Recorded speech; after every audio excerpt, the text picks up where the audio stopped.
What is good, guys? M.V.K here, back again with some long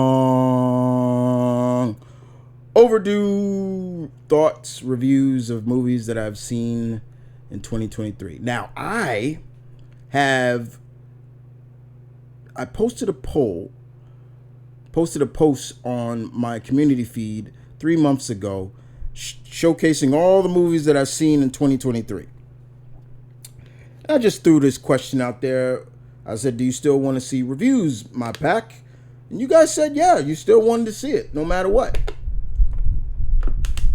And I said, which movies? And I started to see people put in there which they wanted to see. And I started taking voting polls of those. Now, out of all of them, 6 movies got a lot of the votes. And I was like, okay,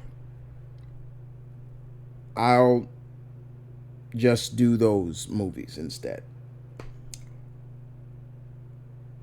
Those movies being, it was 6. Those movies being Megan, John Wick 4, Ant-Man and the Wasp: Quantumania, which I did. That's up. Go watch it if you want to hear what I thought about it. Scream 6, Cocaine Bear, which is up as well. Go watch it. And the movie we're going to talk about now, Creed 3. Those got the most votes. So I appreciate that. Movies like Spider-Man and Transformers will be getting reviews as well. And Evil Dead will get a review as well. Ninja Turtles, which I still have not seen. Blue Beetle, I have not seen. I know everybody wants to know what I thought about Blue Beetle. I will get to those when I can. And there's a few other movies for 2023 that I are going to talk about. But this is for you guys because you guys wanted it. I'm just delivering it to you. So Creed 3. Let's go on to Creed 3. Are you ones that like a good sports drama film? If you are, I feel you. Swig of water to you guys.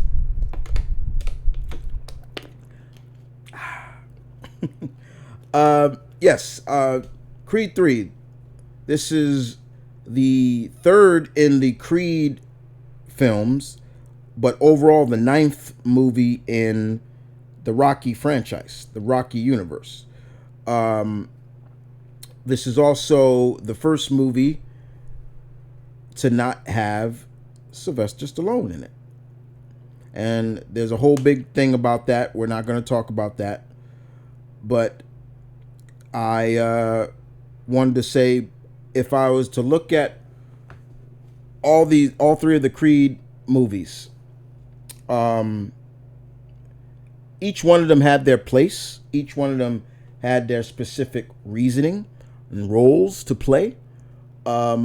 This one, by far, really did a good job, and I salute Michael B. Jordan for his directing, and even more importantly, not just the story, but the fight sequences. And I'm gonna get into that as well. But as you all know, the movie starred the lovely and talented Tessa Thompson, Michael B. Jordan, of course, Jonathan Majors, Florian Matunos. I'm probably butchering his last name. He praised his role as Victor Drago in this, and the Queen herself, Felicia Rashad, returned, which was great to see, but also a little sad. We'll get into that later. This is also believed the directorial debut, correct me on that, but I believe it is, of this movie. I believe Michael B. Jordan, this was Michael B. Jordan's first directorial debut. I believe, I could be, correct me on that, guys, but I believe it is. Um, the movie is more about the movie is more about the past. Sometimes stop. Don't let your past hold you back. Sometimes you gotta face your past to move forward. That's one of the things that this was a complete 180 in a sense from the second movie and the first.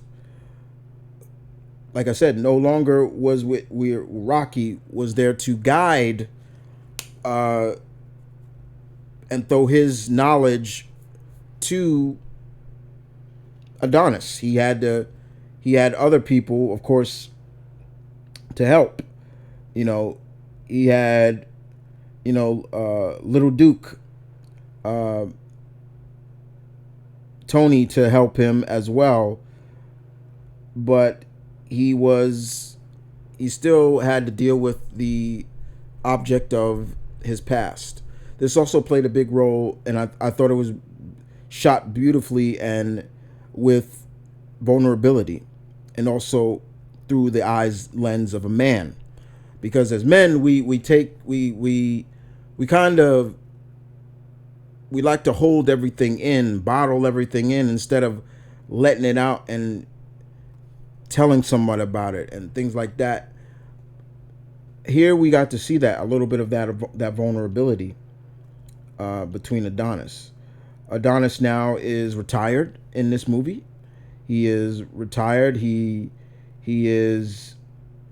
accomplished everything he wanted, including fighting and defeating the the the boxer that he lost to in the first movie, Pretty Ricky Collin. He got to fight him again, and we saw that fight, so that was really cool. Um, but in the movie, he's retired now. He runs the gym with Little Duke. Uh, he's focusing on his wife Bianca and their daughter Amara. We saw Amara in the second film. She was still a baby, but here,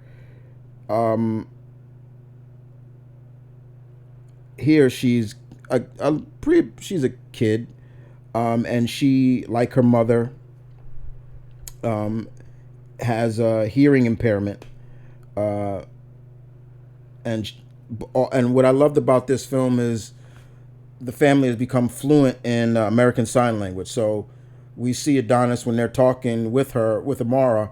She, he's doing sign language with her, which I love. I thought that was really cool. I love that, seeing that. That was great to see her. And Bianca has become more of a producer now instead of the music. The artist. She's producing and writing music, but you can still see throughout the film she wants to do more. And then enter Damian Anderson, Jonathan Major's character, who is an old friend, childhood friend of Adonis. As you all know, in the first movie, we saw Adonis in juvie. He wasn't a pretty good kid. He had it rough. And we see in this film that something happened between the two, because Damien is out of prison, and when the two of them meet, Adonis kind of takes up the notion of, I gotta help him. I gotta help my boy, get back on his feet. I owe it to him. But overall, we start to see that, Damien has his own plans. I mean, because Damien in the film is a boxing prodigy himself. He was damn good. He was a Golden Gloves champion. And Adonis used to watch him fight in underground boxing matches when they were kids. there is something that happens. If you've never seen it, if you haven't seen it, I don't want to spoil it, even still now. But something happens that detoured, that impacted their lives. And of course, while Adonis went on to greatness, Damien, his life didn't go so well. Um, but like I said, we start to see when Adonis is trying to help Damien, you know, he gets him a job at the gym, while and even uh, is helping, asking him to help with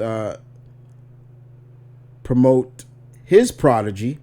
Adonis has a prodigy called Felix El Guerrero Chavez, Felix Chavez, because he's going to fight against Victor Drago. Victor is still boxing in this, and unfortunately, we start to see some things. Damien starts to, even in initial sparring, you start to see Damien really starting to pull the strings and pull his little wiring to get where he needs to get to. And it gets to the point where we know what happens. There's some sad moments in the film. For example, Felicia Rashad's character, his stepmom, Marianne, she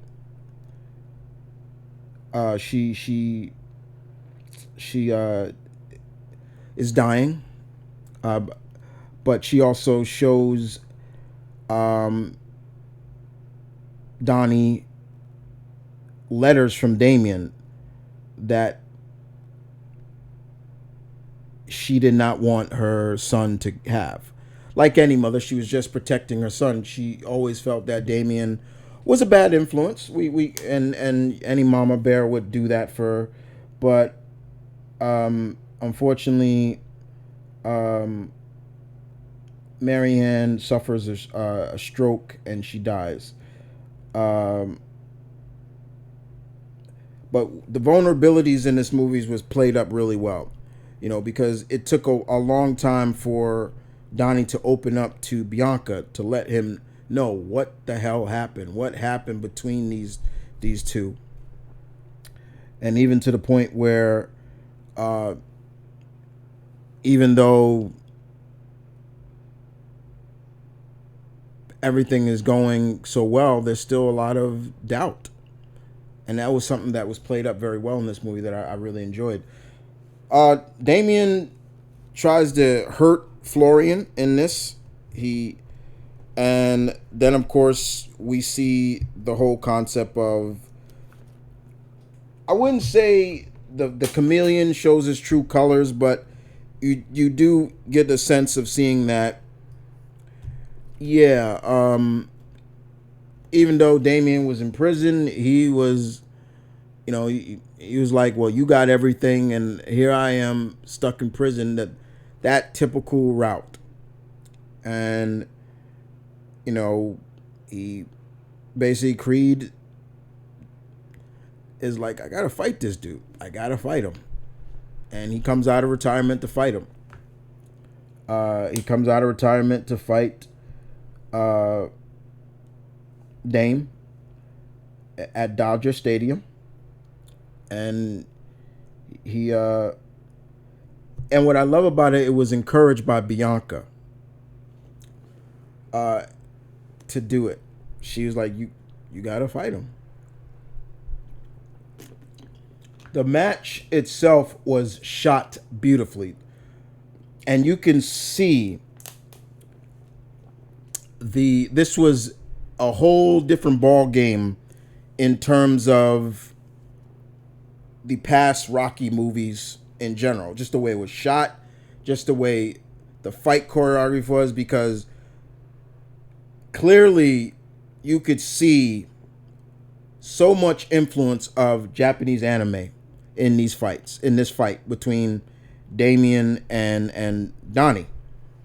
And we all know, if you don't know, you should know, Michael B. Jordan is a huge fellow anime lover. He loves anime. He's talked about it many times, how much he loved and watched um, animes like Hajime no Ippo and things like that, which I love too. And every time there was a shot where Donnie or Damien hits Donnie, I clearly saw where that punch came from, where that shot came from. There was a shot where Dame hit Donnie in the solar plexus, and then you just saw the sweat come off the back. His body goes flowing up. I'm like, that's from Dragon Ball. It was stuff like that that just made me. I'm like, oh my god, I know where that comes from. I know where that comes from. Ooh, I know where that comes from. So I gave, and every time while I was in the theaters, every time I saw another, I'm just clapping, and people were kind of looking at me, dude, what are you clapping for? I'm like, you don't get it. Yeah, you don't get it. You don't know where that comes from. I was probably the only person in the theater that got where these shots were coming from. So big ups to Michael B. Jordan for pulling these off, because only a true anime geek like myself would get those shots. I was like, oh yeah, there it is. I At the end of the film, yeah,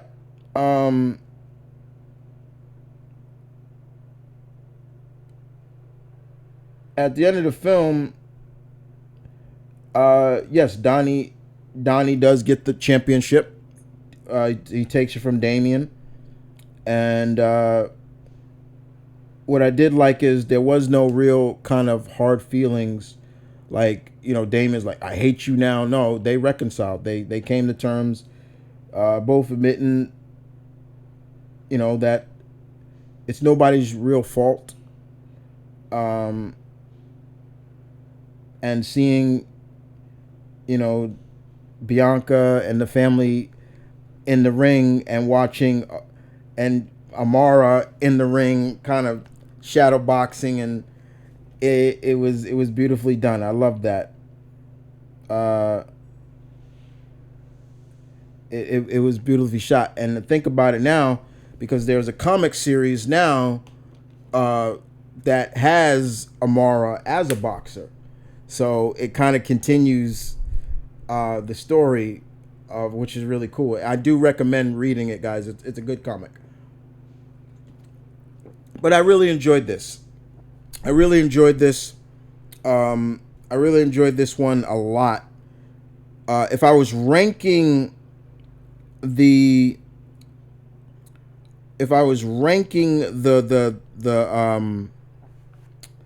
films of the Creed films, I would have to say still number one. Creed, the first Creed is number one. I'm gonna go this being my second favorite, and Creed 2 being my third. And nothing wrong with that. I liked Creed 2, but I still felt that at the end of the day, I still had some issues with Creed 2. And one of the issues is Drago never apologizing for taking his father from Adonis.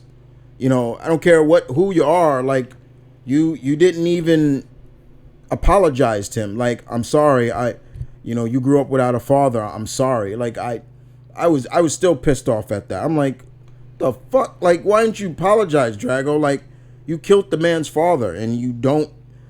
So but that is kind of one of the reasons why it's now my third favorite out of the trilogy.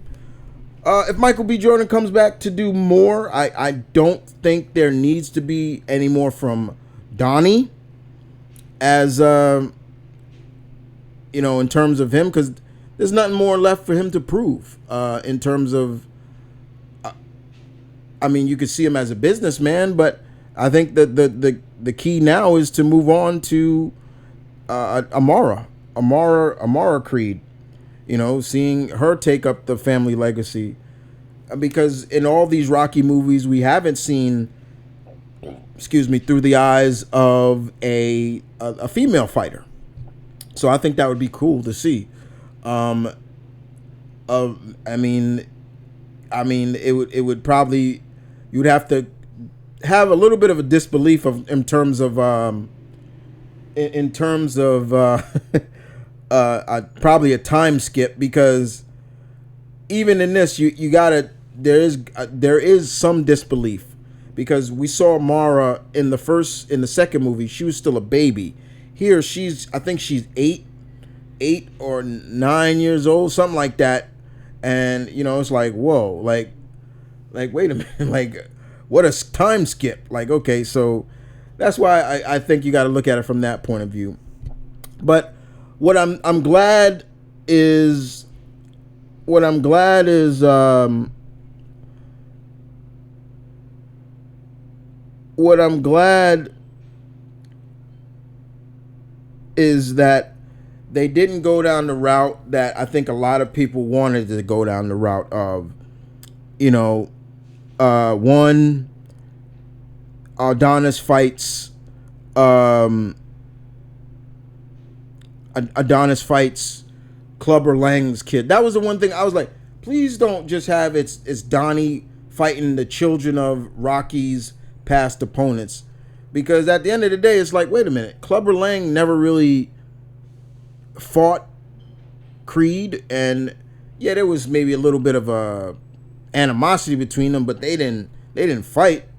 And I know at one point there was suggestion of Dante Wilder playing Clubber Lang's son in, I think, Creed 2, but I'm glad it didn't happen, and I'm glad they didn't go that route. Like I said before, if they do make more, yeah, I think it's now time to, Amara takes over, and you just gotta just disbelieve some time skipping, because they already did it. So you just gotta, okay, let's do it. But like I said, if you're reading, there is a comic out that is about Amara as a fighter. She took up the family legacy, and I do recommend you reading it. It's really fun. Like I said before, big ups to Michael B. Jordan on his directorial debut. I think he did a great job. More importantly, the fight choreography that was in this movie. If you know,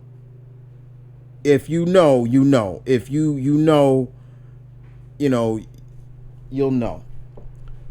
In terms of, if you're an anime fan, you'll find just clear-cut shots from, there was even a shot in the film, another Dragon Ball shot. There's a shot where when Goku is fighting Majin Vegeta and they hit each other, boom, and it was like, you clearly see that. I was like, oh my God. So yeah, this was a good film. Creed 3 lived up to all expectations, in my opinion. It did a very good job on a budget of $75 million. Box office wise, it quadrupled. I'm making up words now, but yeah, it made $275.2 million. So what a great debut for Michael B. Jordan, and I hope to see he directs more, because I like his directing. He was good. But outside of that, you guys take care. If you've seen Creed 3, tell me what you thought about it. Did you like it? Did you hate it? What is your ranking of the Creed movies? The 3 Creed movies in general. Like I said, mine is, if I'm going honest opinion, 1 is still my favorite. The third one is my second favorite, and 2 is my third, is in third place. You guys take care, and I will see you guys next time with the next film being John Wick.